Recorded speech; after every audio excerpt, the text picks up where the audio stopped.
Iran America war, इसकी कहानी न सिर्फ सियासी बयानों में नहीं है, असल कहानी तो जमीन पर है। आज हम यही देखने वाले हैं कि आखिर इसकी असली भयानक कीमत चुका कौन रहा है और कैसे सियासी दावों और असल तबाही के बीच एक बहुत बड़ी खाई है। देखिए, एक तरफ तो बंद कमरों में डिप्लोमेसी और बयानबाजी चल रही है, तो दूसरी तरफ शहरों में तबाही का मंजर है।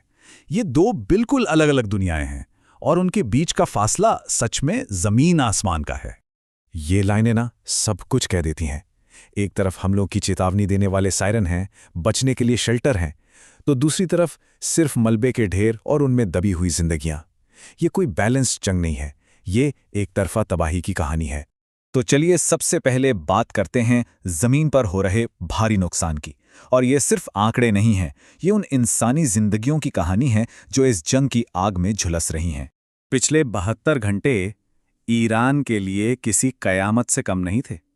सोचिए, लगातार भारी बमबारी हो रही है, उनकी जो इंटीरियर मिनिस्ट्री है वैसी बड़ी बड़ी इमारतों को निशाना बनाया जा रहा है, और इस सब के बीच में पिस कौन रहा है?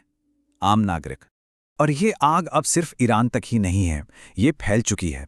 काबुल में अस्पतालों को मलबे में बदल दिया गया है, लेबनान लगातार बमबारी से दहर रहा है, और पाकिस्तान अफगानिस्तान बॉर्डर पर भी हमलों का सिलसिला रुका नहीं है।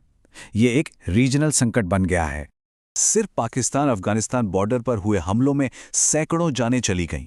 ये सिर्फ एक नंबर नहीं है, ये सैकड़ों परिवारों की तबाही की कहानी है, इस जंग की क्रूरता का सीधा सबूत। और यहीं पर ना नुकसान का असली चेहरा सामने आता है। देखिए, ईरान, लेबनान, अफगानिस्तान, यहां बड़े पैमाने पर मौतें हुईं, जबरदस्त तबाही मची।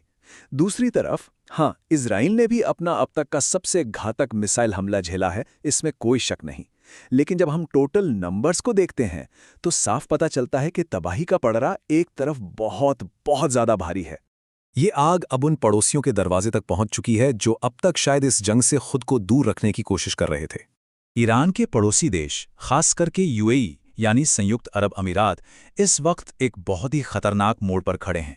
दुबई और अबू धाबी जैसे बड़े इकोनॉमिक हब अब सीधे सीधे खतरे की जद में आ गए हैं। तो सवाल ये है कि यूएई निशाना क्यों है? इसके 3 मेन कारण हैं।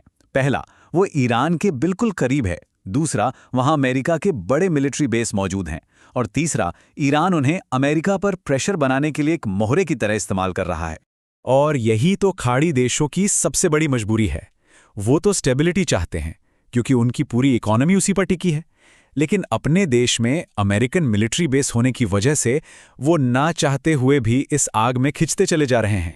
इस जंग की एक और कीमत है जो इंसानी आंखों से शायद फौरन ना दिखे, लेकिन जिसका असर सदियों तक रहेगा, और वो है पर्यावरण की तबाही। ईरान के तेल ठिकानों पर हमलों के बाद टॉक्सिक ब्लैक रेन यानी जहरीली काली बारिश की खबरें आ रही हैं।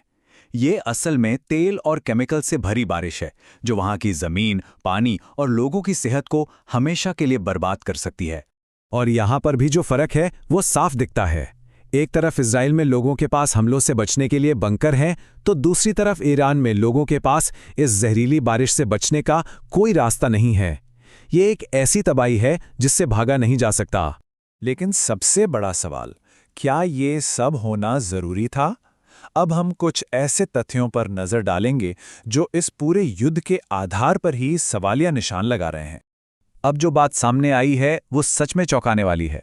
ट्रंप एडमिनिस्ट्रेशन के ही एक एक्स ऑफिशियल हैं जो केंट, उन्होंने इस्तीफा देते हुए क्या कहा पता है? उन्होंने कहा कि ईरान से कोई इमिनेंट थ्रेट यानी कि कोई फौरी खतरा था ही नहीं। जरा सोचिए इस एक बयान का मतलब। ये पूरी जंग, ये हजारों मौतें, ये इतनी बड़ी तबाही सब शायद बेवजह थी। और इस खुलासे के बाद अमेरिका के सहयोगी भी अब पीछे हट रहे हैं। ट्रंप अपने नेटो सहयोगियों से नाराज हैं क्योंकि वो इस बेवजह की जंग में उनका साथ नहीं दे रहे। यहां तक कि कनाडा ने भी साफ मना कर दिया है कि वो इस लड़ाई का हिस्सा नहीं बनेगा। तो ये है जमीनी हकीकत। एक तरफ सियासी जिद है और दूसरी तरफ वो हजारों लोग हैं जिन्होंने जिद की कीमत अपना घर, अपना परिवार, अपना सब कुछ खोकर चुकाई है। और अंत में सवाल यही बचता है, इस सारी तबाही को देखने के बाद क्या हम सच में कह सकते हैं कि ये जंग वाकई जरूरी थी? इसका जवाब शायद इतिहास ही तय करेगा।